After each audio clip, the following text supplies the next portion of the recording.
নমস্কার, আমি পল্লবী। আপনারা দেখছেন ফ্রেন্ডস টিভি, মানুষের পাশে মানুষের সাথে। কলকাতাকে সিটি অফ জয় থেকে সিটি অফ ফিউচারে পরিণত করা হবে, সাংবাদিক বৈঠকে সেই আশ্বাস দিলেন অমিত শাহ। हमने कलकत्ता की स्थिति को सुधारने का भी संकल्प किया है। आज तक कलकत्ता पर 10 साल के अंदर जस का तस जैसे कम्युनिस्ट छोड़कर गए थे वैसा ही रखा है। एक जमाने में सिंगापुर के डेवलपमेंट का मॉडल कलकत्ता का हुआ करता था। आज वो कलकत्ता की स्थिति बहुत गिरी हुई है। हमने सोनार बांग्ला का हमारा जो अभियान है उसकी शुरुआत कलकत्ता से होगी। सिटी ऑफ जॉय को हम सिटी ऑफ जॉय तो रहेगा ही रहेगा, बाद में सिटी ऑफ फ्यूचर में भी उसको कन्वर्ट करने का हम काम करेंगे। कोलकाता के लिए 22,000 करोड़ का कलकत्ता डेवलपमेंट फंड निर्माण करेंगे, जो कलकत्ता के कंप्लीट इंफ्रास्ट्रक्चर को फिर से एक बार स्ट्रेंथ देने का काम करेगा। घरेलू उपयोग के लिए 200 यूनिट तक की बिजली हम फ्री करेंगे। अगले 5 वर्षों में कलकत्ता को भारत के वित्तीय केंद्र के रूप में एक आर्थिक राजधानी बनाने के लिए हम एक कमेटी बनाकर इसको आगे बढ़ाएंगे। कलकत्ता स्टॉक एक्सचेंज को आर्थिक गतिविधियों के लिए हम फिर से पुनर्जीवित करने का प्रयास करेंगे। नए आईटी पार्क की स्थापना करेंगे और मौजूदा आईटी पार्क के अंदर 300 करोड़ रुपया और इन्वेस्ट कर इसको ज्यादा लॉजिकल बनाने का काम करेंगे। एक नए जैव प्रौद्योगिकी पार्क की स्थापना करेंगे जो 100 करोड़ के खर्च पर होगा। सभी इमारतों को इसका फायर ब्रिगेड का दृष्टि से ऑडिट कर हम इसको सेफ बनाने का काम करेंगे। एक नए अग्निशमन केंद्र की स्थापना और नए अग्निशमन कॉलेज की स्थापना कलकत्ता में करेंगे। हर कोने में सीसीटीवी का जाल बुनकर कलकत्ता को गुंडों से मुक्त कराने का काम करेंगे और एक ही कार्ड से मेट्रो, लोकल ट्रेन और बसों के लिए एकीकृत परिवहन कार्ड लॉन्च करेंगे, जो काफी बड़ी मात्रा में कलकत्ता के निवासियों की परेशानी को कम करेगा। 10 बहुमंजिला पार्किंग स्थान का हम निर्माण करेंगे। 1500 करोड़ की खर्च से स्वच्छ कलकत्ता का एक फंड बना। সাংবাদিক সভায় স্বরাষ্ট্রমন্ত্রী বলেন, প্রতি পরিবারে একজনকে কর্মসংস্থান করে দেওয়ার প্রকল্প নিয়েছে বিজেপি সরকার। सोनार बांग्ला आर्थिक पुनरुत्थान टास्क फोर्स का गठन करने की बात करी है, जिसमें देश के जाने माने अर्थशास्त्री होंगे जो आगे बंगाल को कैसे ले जाना इसकी रणनीति तैयार करेंगे। इन्वेस्ट बांग्ला की स्थापना कर निवेश तेजी से आए इसके लिए एक सरल पद्धति का हम इजाद करेंगे। ईज ऑफ डूइंग की जो तालिका है उसमें देश में बंगाल तीसरे नंबर पर लाने का हमने संकल्प किया है। 100% गारंटी कवर के साथ एमएसएमई को 10 लाख की लोन कोई भी कोलेटरल गारंटी के बगैर देने के लिए हम योजना लेकर आए हैं। गुरुदेव रूरल एडवांसमेंट मिशन के तहत लगभग 2 लाख करोड़ ग्रामीण इंफ्रास्ट्रक्चर में इन्वेस्ट करने का भारतीय जनता पार्टी की सरकार ने तय किया है। उज्जवल बांग्ला मिशन के तहत शहरी क्षेत्रों के इंफ्रास्ट्रक्चर के लिए 5 साल में 30,000 करोड़ रुपया इन्वेस्ट कर हम इसको आगे बढ़ाएंगे। पूरे प्रदेश के अंदर सड़कों का जाल बिछाने के लिए 1 लाख करोड़ के इन्वेस्टमेंट की लक्ष्य हमने तय किया है और हर परिवार में कम से कम एक रोजगार देने का संकल्प हमने यहाँ पर आप लोगों के सामने रखा है। ক্ষমতায় এলে বিজেপি সরকার শরণার্থীদের সম্মান ও স্বীকৃতি প্রদান করবেন বলে জানান অমিত শাহ। यही ममता दीदी है जिन्होंने घुसपैठियों के खिलाफ उनके नाम मतदाता सूची से कटवाने के लिए 3 बार पार्लियामेंट को डिस्टर्ब किया था। आज वही ममता दीदी उनकी संरक्षक बनी है। कैसे कैसे लोग बदलते हैं मैं तो सोच भी नहीं सकता। यही ममता दीदी है जो एक जमाने में कहती थी कि सीएपीएफ को भेजे, यहाँ पर चुनाव में रेगिंग हो रही है। वही ममता दीदी आज कह रही है कि सीएपीएफ रेगिंग कर रही है। लोगों के विचार कैसे कैसे बदलते हैं जब अपने स्वार्थ और बदलते हैं। अपने स्वार्थ बदलने के साथ लोगों के विचार कैसे बदलते हैं इसका उत्कृष्ट उदाहरण ममता दीदी है।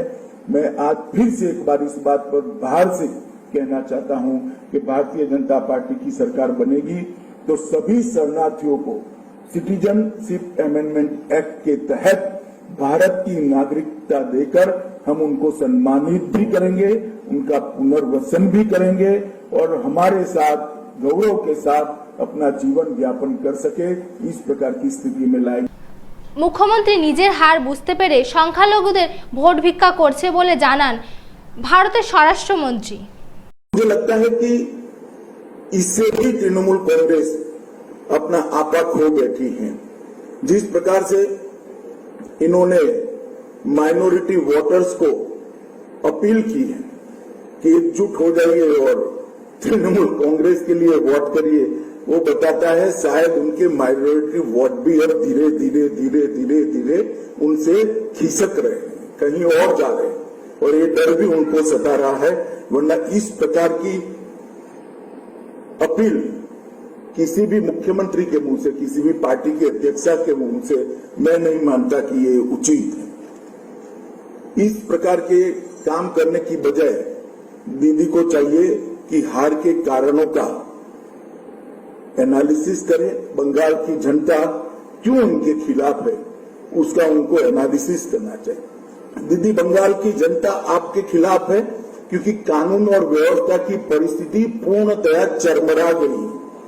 बंगाल की जनता आपके इसलिए खिलाफ है कि यहाँ पर घुसपैठ बेरोक आपने होने दी है। अब तो कलकत्ता में बैठे हुए बंगाली बाबू को भी चिंता है कि 10 साल के बाद कलकत्ता की क्या स्थिति होगी, घुसपैठ अगर इसी तरह से चलती रही। অমিত শাহ সাংবাদিক বৈঠকে বললেন আজ বাংলার প্রতিটি কোণা বিজেপিকে সমর্থন করছে। ढेर सारी जन कल्याण की योजनाएं जो मोदी जी ने बंगाल के लिए भेजी उसको आप नीचे नहीं पहुंचने देती है। चाहे आयुष्मान भारत की योजना हो, चाहे प्रधानमंत्री जी ने किसानों के लिए 6,000 रुपया प्रति साल भेजा है उसकी योजना हो, चाहे ग्रामीण सड़क बनाने की प्रधानमंत्री ग्रामीण सड़क योजना का विस्तार हो, चाहे रेलवे के एक्सपांशन की बात हो, हर चीज में आपने अड़ंगा लगाया है।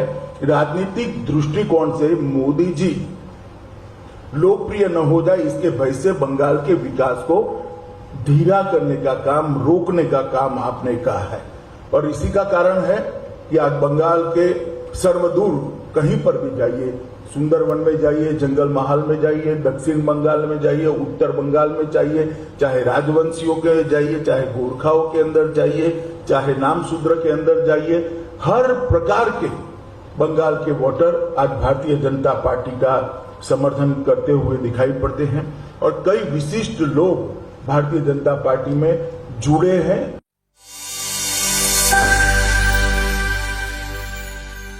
সিআরপিএফদের নিয়ে মুখ্যমন্ত্রীর মন্তব্যকে কড়া সমালোচনা করলেন সাংবাদিক সভায় অমিত শাহ। मित्रों, 3 चरण का चुनाव हो चुका है। हम चौथे चरण में कल चुनाव में मतदाता अपना अपना वोट कास्ट करेंगे। मैंने जैसे पहले बता चुका हूं, तीनों चरण में भारतीय जनता पार्टी को अप्रत्याशित समर्थन बंगाल की जनता का मिला है। हमारे एक आकलन के हिसाब से 63 से 68 सीट, 63 to 68 सीट के बीच में भारतीय जनता पार्टी इस 3 चरण के अंदर जीत रही है। मित्रों, और तृणमूल कांग्रेस का फ्रस्ट्रेशन उनके व्यवहार से, उनके भाषणों से, उनकी बातचीत से स्पष्ट रूप से दिखाई पड़ता है। जिस प्रकार की टिप्पणी ममता दीदी ने सुरक्षा बलों के लिए की है, मुझे आश्चर्य है कि सार्वजनिक जीवन में मेरा बहुत लंबा समय गया है, मैंने ऐसी टिप्पणी कभी नहीं देखी। कोई राज्य की मुख्यमंत्री और राजनीतिक दल की अध्यक्षा अगर ये कहती है कि सीएपीएफ का आप घिराव कर लो, उनको घेर लो, रोक लो, मैं नहीं ऐसा दृश्य मेरे राजनीतिक जीवन में देखा है। ये क्या कहना चाहती है? लोगों को अराजकता की ओर ले जा रही है, चुनाव को शांतिपूर्ण ढंग से समाप्त नहीं होने देना उनका उद्देश्य है, या फिर हर बार की तरह रेगिंग से चुनाव जीतने का उद्देश्य है।